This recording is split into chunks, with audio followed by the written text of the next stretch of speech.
Major funding for KPBS Evening Edition has been made possible in part by Bill Howe Family of Companies, providing San Diego with plumbing, heating, and air restoration, flood and remodeling services for over 40 years. Call 1-800-BILL-HOWE or visit billhowe.com.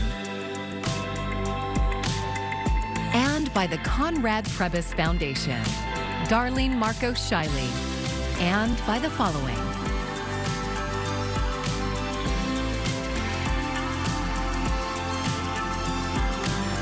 And by viewers like you. Thank you.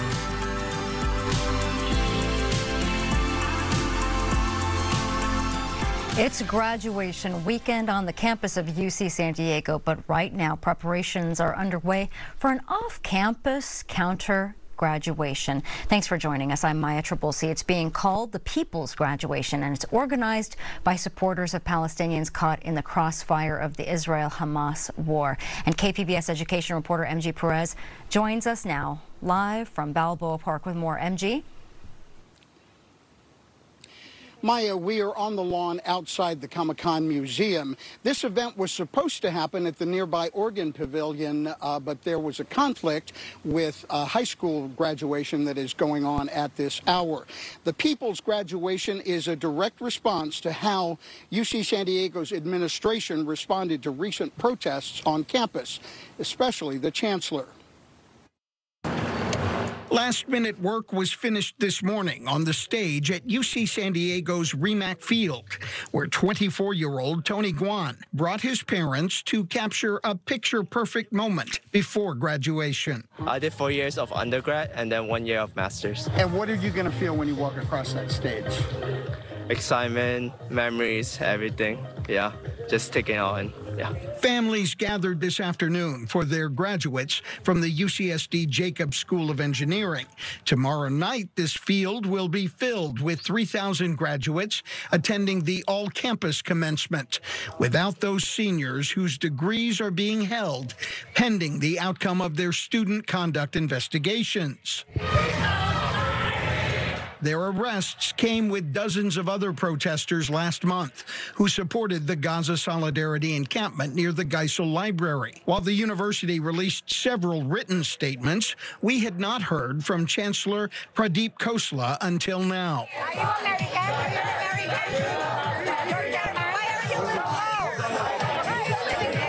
In an interview with the San Diego Union Tribune, the chancellor talked about his actions after the encampment tripled in size and attracted counter-protesters May 5th. The temperature between the two groups, in my mind, rose significantly based on the reports I was getting, said Khosla. So we had to think about how this was going to be dealt with, because at that point I was afraid that one altercation between two random people could lead to what happened at UCLA. The next morning at dawn, Khosla gave the order for a coalition of law enforcement officers to tear down the encampment and make the arrests that quickly triggered more protests on campus. We have a 2,000-acre campus we have to protect, Khosla told the Union Tribune. My job was to keep them safe. And so the People's Graduation is expected to begin at 6 o'clock this evening. We believe that some of those graduates who are not being given their degrees will be here, but the organizers of this event are refusing to talk to media, so we've not been able to confirm that. Live from Balboa Park, I'm MG Perez, KPBS News. Now, MG, before you go, great reporting, but what about the UC's UAW academic workers that are forced to stop their strike this week against the chancellor's actions? Their strike against the chancellor? No. Okay, so Maya, those workers, they did stop the strike earlier this week, but we're told that on Monday there will be a protest outside of the U.S. courthouse in downtown San Diego. Those workers will be there along with faculty members who support this cause and, of course, those students who are not receiving their degrees this weekend. Well, tonight we're going to be dropping down to a low of 61s. We'll hang on to some low clouds there near the coast. Could cause some travel problems late at night and early in the morning. That's really going to be the name of the game. But that heat continues to build for areas further inland. We'll tell you how hot we're going to get for the beginning of the weekend coming up. The latest San Diego County respiratory virus surveillance report shows a slight increase in COVID cases. KPBS health reporter Heidi DeMarco spoke with doctors about whether there is a need for concern. As temperatures slowly climb, there is also a slight increase in COVID rates. The San Diego County Department of Public Health reported 454 COVID cases for the week ending June 8. That's up 111 cases from the previous week.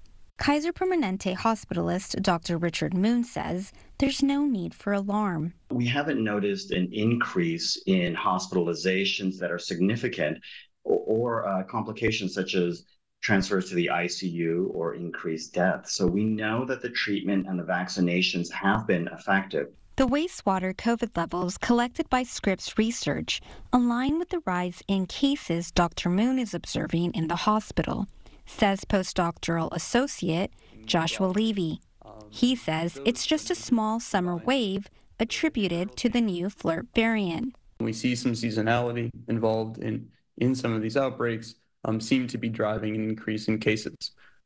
This is a time where a lot of kids are coming back from school, changes in people's daily kind of, behavioral patterns and workflows because it is the summer, and that leads to some possible changes in spread. UC San Diego Health infectious disease doctor Francesca Toriani says the COVID cases she's seen resemble a cold. What we're seeing is more people who have mild symptoms and who test positive, and that acquisition is in the community because of less masking and less attention to early diagnostics. But she has some concerns. Clearly, where we see it more severe is in the more elderly population. So that's a population that clearly there is a relationship between age and severity of disease. And so that should be the population we target for vaccination. Both Toriani and Moon say it's important to continue protective measures this summer, including mask wearing and getting vaccine boosters. Heidi DeMarco, KPBS News. San Diego Mayor Todd Gloria made it official today, signing the city's $5.8 billion budget into law. The budget approved by the City Council this week includes revisions to the initial March proposal, as well as recommendations from the city's independent budget analyst. Gloria says the city faced a $172 million deficit this year, making for some very difficult choices. I've been clear in my commitment to San Diegans that we would navigate our way through this process while protecting the progress that we have made on our city's top challenges. Protecting our progress on addressing homelessness, building more housing, keeping our neighborhoods safe, repairing critical infrastructure like our stormwater systems, and of course, fixing our roads. The initial budget proposal received mixed reviews from the City Council and the public, which called out cuts to equity programs as well as some parks and libraries. But a last-minute deal saved some of those programs. A new report documents how the California Coastal Commission blocks and delays housing. KPBS Metro reporter Andrew Bowen says it comes amid efforts to reform the agency. The Coastal Commission has broad authority over 1.5 million acres along the state's coastline. It's tasked with preserving natural resources and protecting public access to the coast. But the report, A Better Coastal Commission, from think tank Circulate San Diego, paints the picture of an unaccountable bureaucracy.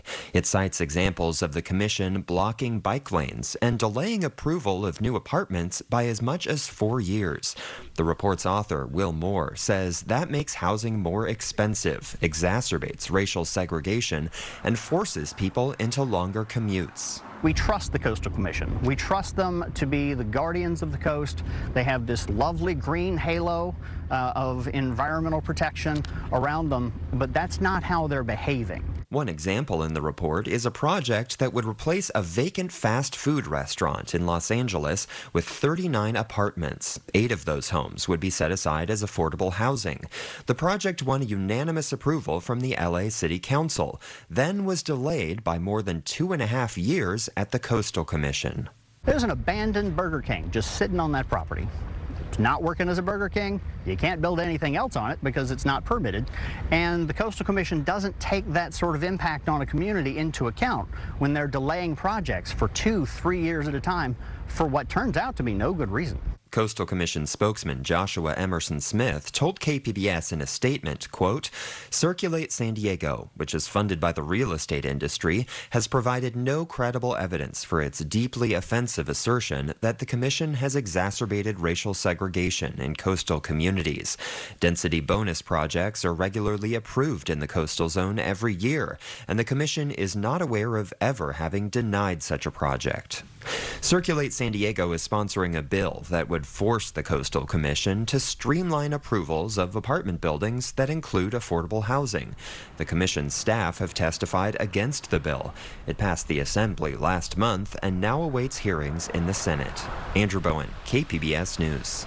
Today, the Supreme Court struck down a federal ban on bump stocks approved by former President Donald Trump. His administration had pushed for the ban in response to a 2017 mass shooting that killed 58 people at an outdoor music festival in Las Vegas. Bump stocks convert a semi-automatic rifle into a weapon that can fire at a rate of hundreds of rounds a minute. The ban was challenged by a Texas gun store owner. Justice Clarence Thomas wrote the majority opinion for the 6-3 court ruling. He said a bump stock is not more effective in firing quicker rounds than a shooter, quote, with a lightning fast trigger finger. Demolition started today at the site of one of the deadliest school shootings in American history. 17 people were killed at Marjory Stoneman Douglas High School in Parkland, Florida back in 2018. And as Laura Aguirre reports, it's been an emotional day for victims, family members, and survivors. Seeing everything kind of unfold, it gets very emotional.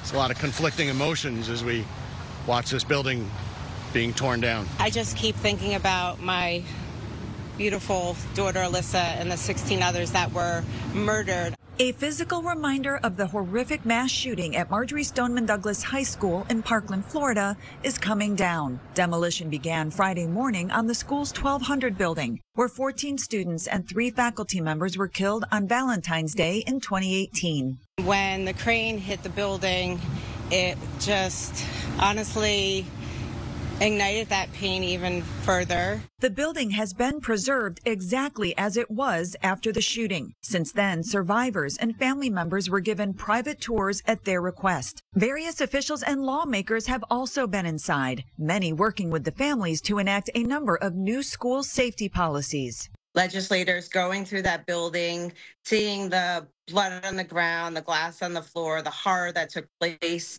Among the changes since that day, the state of Florida raised the minimum age to buy a firearm from 18 to 21, increased mental health resources for students, and developed a voluntary program for teachers to qualify to carry a weapon. School officials say the demolition is expected to take several weeks. They've not yet announced what will happen to the site, but many families would like to see a permanent memorial to the 17 lives lost that day. I'm Laura Aguirre for KPBS News. Today is former President Donald Trump's 78th birthday. The advanced age of the presidential candidates has been a hot topic this election cycle. Julia Benbrook takes a look at how it's impacting the race for the White House. Former President Donald Trump is celebrating a big birthday, bringing the topic of age back to the forefront on the campaign trail. You know, there's a certain point at which you don't want to hear happy birthday. You just want to pretend the day doesn't exist. He's turning 78, the same age his opponent, President Joe Biden, turned shortly after winning the election in 2020. Concerns about Biden's fitness for office have followed him ever since, but Trump said his opponent's age isn't a problem. Joe Biden's not too old to be president. I know a lot of people that are older than him, and they're at the top of their game. It's not even close. But he is too incompetent, and he is too corrupt. A recent poll shows that more than half of U.S. adults believe both candidates are too old to serve another term. These guys are 3 years apart. Both of them are older, and both of them have had stumbles in public, there's no doubt. But I would say that, that's about a draw. Another survey shows that even though the two are just a few years apart, voters have more reservations about the 81-year-old Biden's abilities than Trump's. It's not just the Trump campaign, it's our own visual eyes seeing Joe Biden's cognitive decline in front of us. And so, yeah, that's going to continue to get highlighted. Reporting in Washington, I'm Julia Benbrook. Well, there's now a more convenient way to renew your passport. SDSU's Mira Kopik tells us how it works in the Friday Business Report. The State Department's being smart about running a trial for online passport renewal. There's some caveats. So they're testing it because, they don't want the glitches that sometimes occur if the site gets overwhelmed with traffic. They want your most recent passport that was renewed within the last 15 years. It cannot be previously lost or reported lost or stolen. There's no key data that's changed. So if your name, like if it's a woman and she had a maiden name and now it's a married name, a gender or place of birth, and that it's only for regular tourist passports, not any of the specialized passports that are available. So there's some limits. Now, the cost is still the same cost as if you're going to go into the post office or mail it in. And clearly online, it's much more convenient, much less disruptive. It's easier for planning. This, I think, will really help travelers who, are really taking trips in many places around the world in the last couple of years, and it's going to continue in 2024, really kind of get their passport renewed much faster, and that's a plus for everyone. Children across San Diego will have more options for meals this summer. Free breakfast and lunch will be offered to kids at San Diego Unified Schools, city libraries, parks, rec centers, and YMCAs. The sites will also offer story times, activities, and food benefits for families to purchase groceries. The program started on Monday and runs through August 2nd. You can find a full list of locations online at sandiegounified.org/food. All children, not just San Diego Unified students, are eligible without any registration requirements. Father's Day is this weekend, and there's still time to buy Dad a special gift. Jen Sullivan looks at Father's Day spending trends and has some gift ideas for some last-minute shoppers. Right, good job.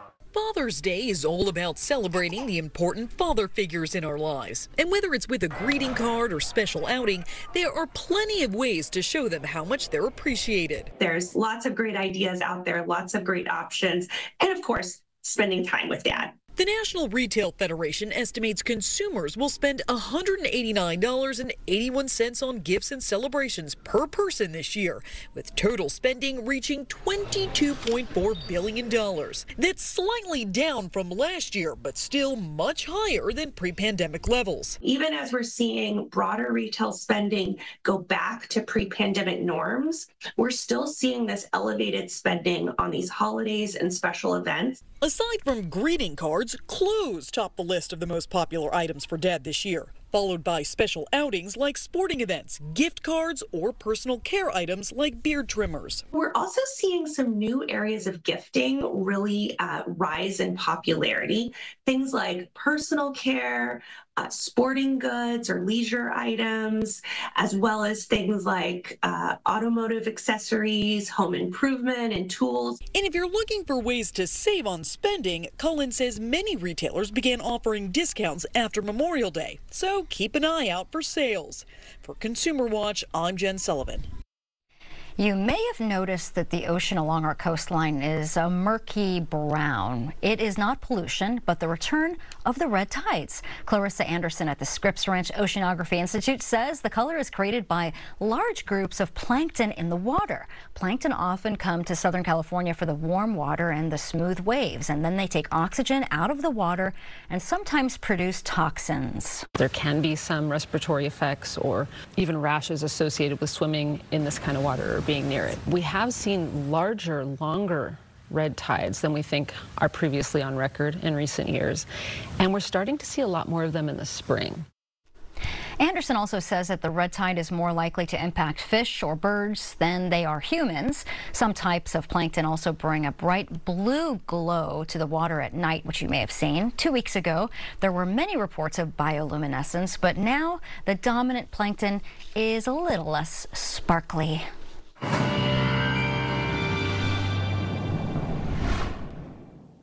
Well, let's break down your weather headlines. Everyone wants to know what's on tap for the weekend.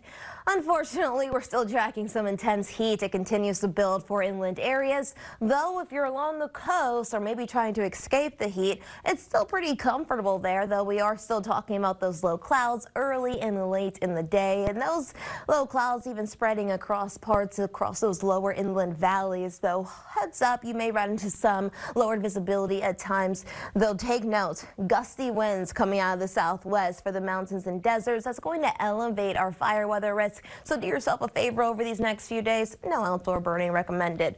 Tonight, Oceanside, you're down to 60, Ramona 58, Borrego Springs 78, Mount Laguna 67. Things stay hot, as I told you, through the beginning of the weekend, especially there across the deserts.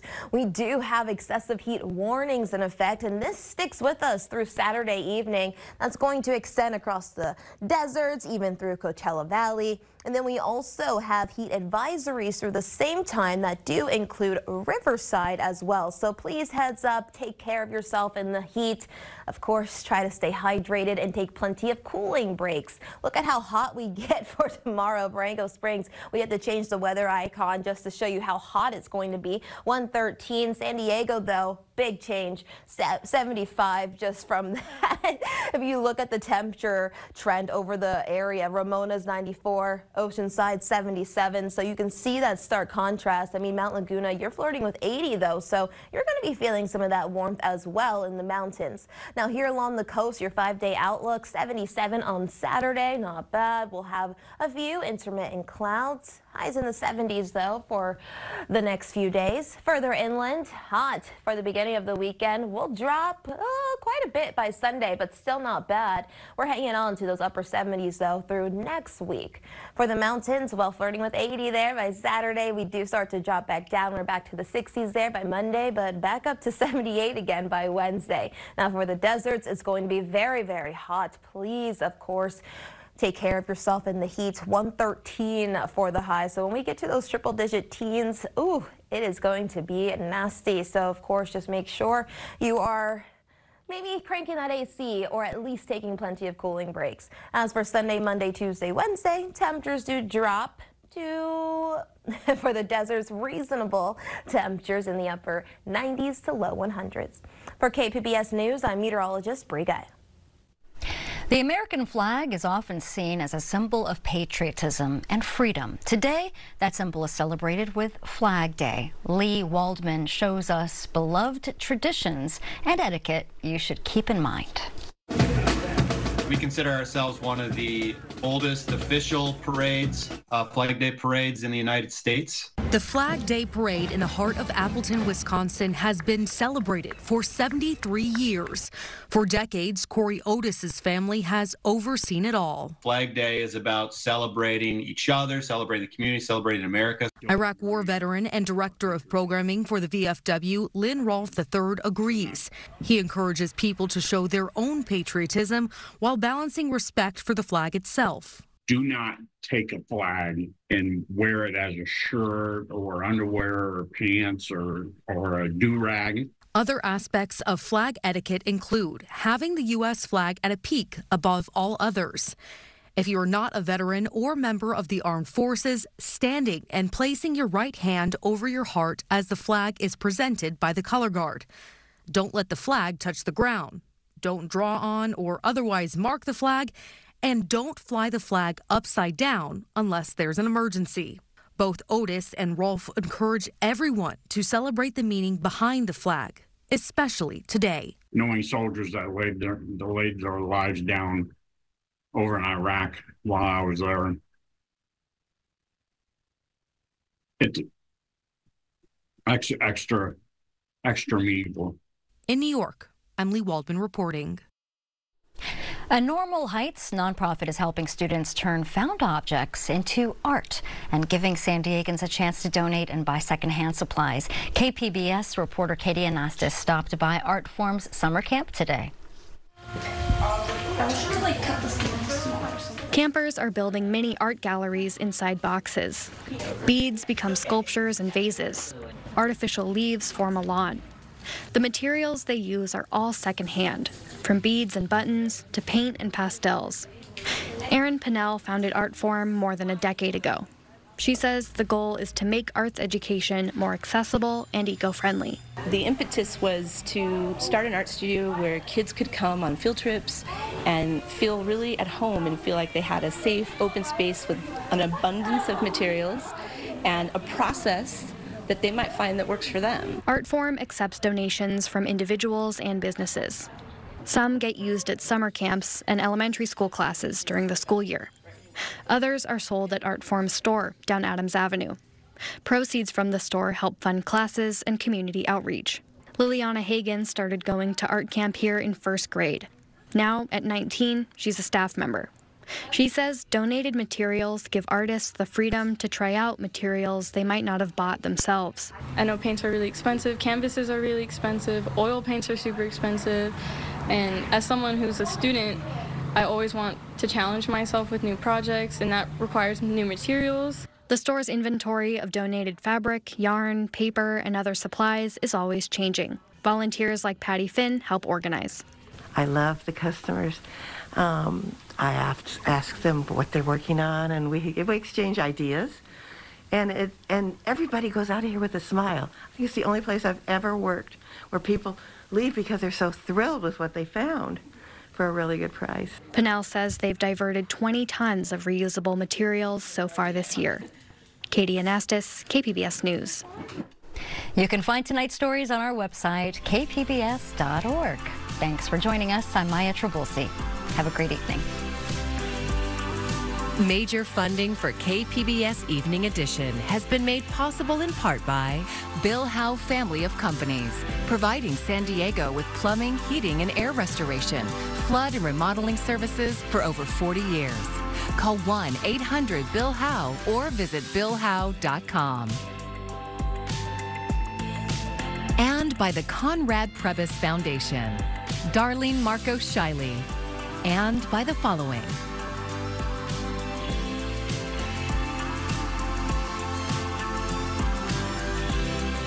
And by viewers like you. Thank you.